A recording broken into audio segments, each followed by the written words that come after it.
Hello everyone, welcome back to another video, and today we're out in the garage, which is shocking because it's currently about 30 degrees outside. But today I have some exciting news for you guys.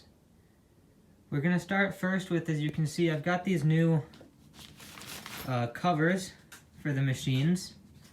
They unzip. You can see the machines back there. I'm keeping them zipped. This is just how I'm storing them for winter temporarily because I don't want stuff getting set on top of them and getting scratched, and hopefully it's to keep dirt out. As you can see over here, I have this stuff sitting on top of it because this stuff needs to go in the house to be washed. Sink, you know, as it is. Everything's pretty much the same. We got the 1978 Maytag, the 89 Maytag, the 8670 series, and the 2001 Kenmore Elite Catalyst. But today is not about any of those machines, because as some of you may have seen, I can think of a couple people off the top of my head, there's something new in the garage, and it's sitting right behind me. And now, this is something that I'm very excited about. I know a couple people have mixed feelings about these style machines, vintage machines. It's either you love them or you hate them, in my opinion, which, or at least from what I've seen. But today we've got another vintage machine out here. And it's not just any vintage machine. This is a 1969 Maytag A106. This machine was built in Newton, Iowa. I believe it is. I believe it's Newton, Iowa. In June of 1969. Now, if you know Dynatrax on YouTube, I apologize if I say that incorrectly. I'll put a link to his channel down in the description, or a video of one of his machines. He has a late 70s, I believe 78 or 79, Maytag A106. So this is a very similar washer, just about 10 years older. Now, as you can see, this is not the standard white plastic on these machines. This is actually a metal type material, painted kind of this, not matte, but a little almost glossy silver. It does have the chrome timer knob, as well as we have cold, warm, and hot. So small, medium, normal. So this is a standard capacity machine. Those are all extra large capacities. This is standard capacity. Here we have one speed machine. You get a permanent press cycle. And you get the normal wash cycle. This, unfortunately, is a fake, I guess, pilot light. It doesn't actually, there's no light bulb attached to it, but I would like to change that. Now, currently the lid, as you can see, is missing its little lid hinge balls. That's something I'm going to have to get in the future. So the lid, they're just completely gone. I picked this machine up roughly a week ago. This one was $20. And it has been, I don't know if it's unfortunate, but it has been sitting for 30 years. This machine has not ran a load of laundry in 30 years.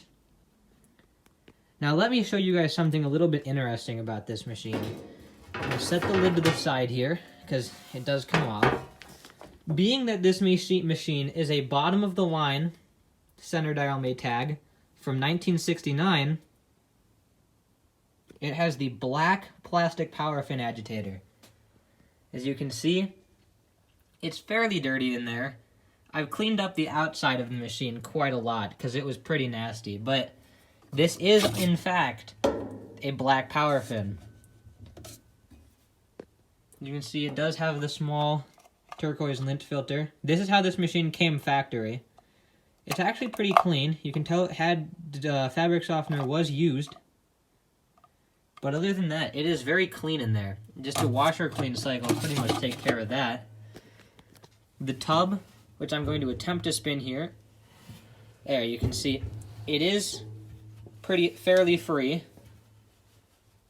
So it's not binding, the motor's not seized, the pump's not seized, which is good considering it's been sitting for 30 years in someone's basement. So let's take a little look underneath.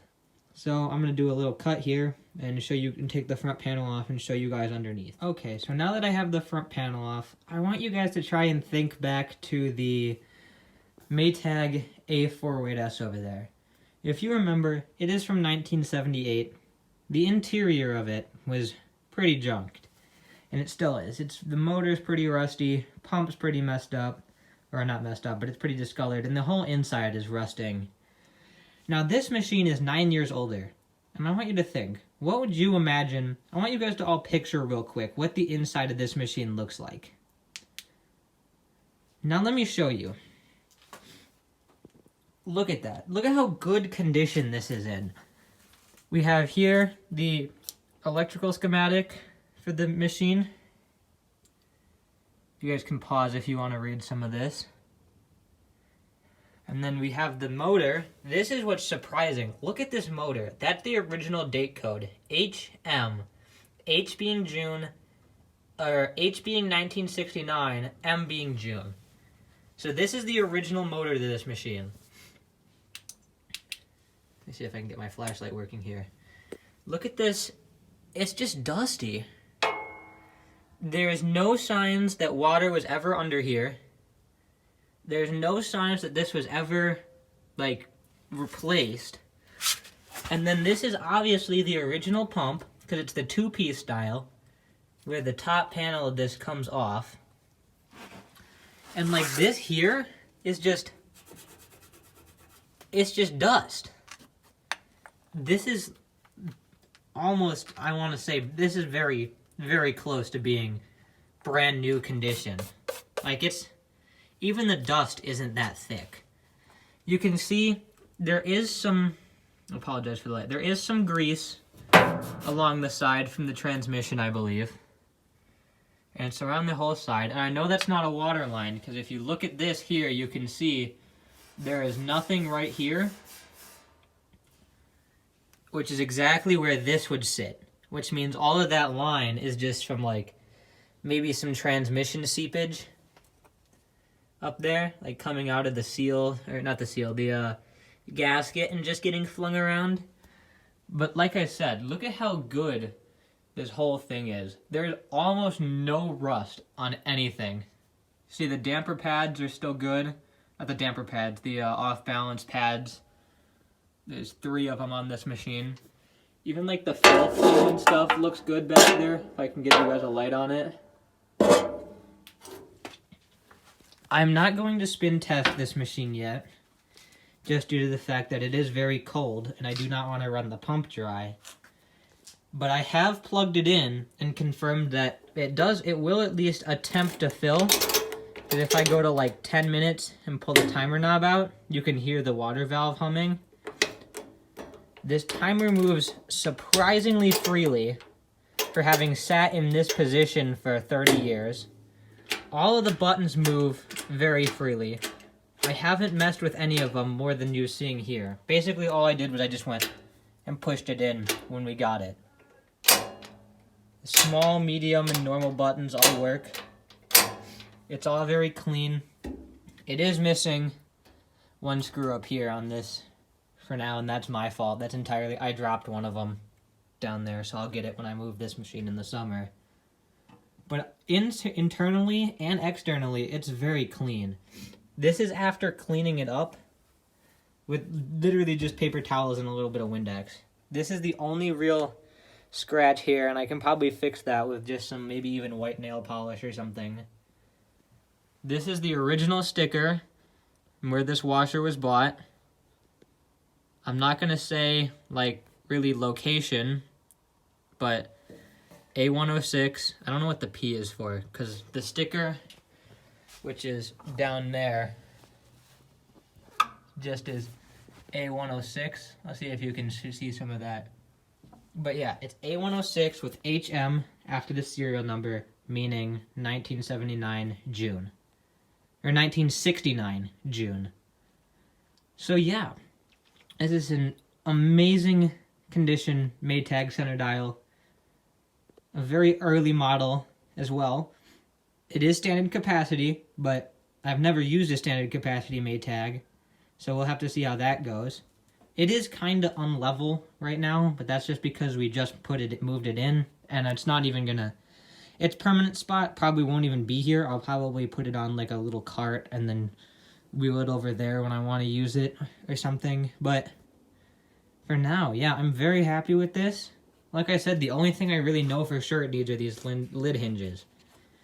But other than that, everything seems to work. The lid switch works, the timer works, the fill valve works, the tub's not seized, the motor's not seized, and the pump's not seized, so that's a bonus. So yeah, I guess you guys will just have to stay tuned for summer when we can finally water test this machine and see if it'll come back to life for the first time in 30 years, at least. So yeah, I hope you all enjoyed this video, and I will see you guys in the next one. Bye.